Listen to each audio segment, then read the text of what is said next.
চট্টগ্রামের বাঁশখালী উপজেলার বাহারছড়া ইউনিয়নের বাঁশখালাতে অলিকুল শিরোমণি হজরত শাহ বোচা ফকির রাহমাহুল্লাহ এর ফাতেহা শরীফ উপলক্ষে এক আজিমুশান মিলাদুন্নবী সাল্লাল্লাহু আলাইহি ওয়াসাল্লাম মাহফিল ধর্মীয় ভাবগাম্ভীর্য ও ব্যাপক উপস্থিতির মধ্য দিয়ে সম্পন্ন হয়েছে। 2 নাম্বার, ঘরের মধ্যে কোরআনের চর্চা চাই।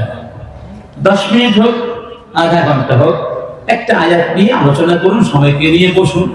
এখন তো মাহফিলের উদ্বোধন করেন হজরত মাওলানা আহমদ হোসেন শাহজাদা, মরহুম হজরত মাওলানা আবুল কালাম সাহেব, বাঁশখালা, বাঁশখালী, চট্টগ্রাম।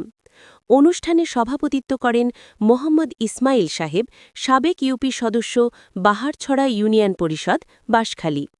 মাহফিলে প্রধান বক্তা হিসাবে গুরুত্বপূর্ণ বক্তব্য রাখেন প্রফেসর ড. বি.এম. মফিজুর রহমান আল আজহারি, অধ্যাপক, আন্তর্জাতিক ইসলামী বিশ্ববিদ্যালয়, চট্টগ্রাম। তিনি রাসূলে কারীম সাল্লাল্লাহু আলাইহি ওয়াসাল্লামের আদর্শ অনুসরণ, আধ্যাত্মিকতা ও সমাজ সংস্কারে সুফি সাধকদের অবদানের ওপর আলোকপাত করেন। প্রধান ওয়ায়েজ হিসাবে বয়ান পেশ করেন হজরত মাওলানা মুফতি আবুল কাশেম তাহেরি, আরবি প্রভাষক, রঙ্গিয়াঘুনা ফাজিল মাদ্রাসা।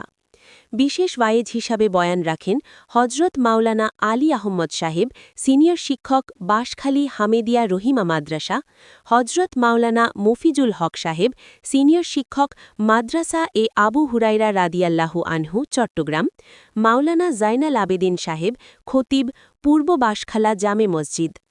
মাহফিলে অতিথি হিসাবে উপস্থিত ছিলেন অধ্যাপক মাওলানা জাহিরুল ইসলাম, মিশকাতুল ইসলাম চৌধুরী পাপ্পা, জনাব দেলোয়ার আজিন সহ বিভিন্ন রাজনৈতিক, সামাজিক ও সাংস্কৃতিক সংগঠনের নেতৃবৃন্দ।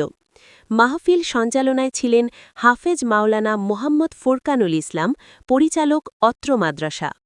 অনুষ্ঠানে হজরত শাহ বোচা ফকির রাহমাহুল্লাহ এর রুহের মাগফিরাত, দেশ ও জাতির কল্যাণ কামনা করে বিশেষ দোয়া ও মোনাজাত করা হয়।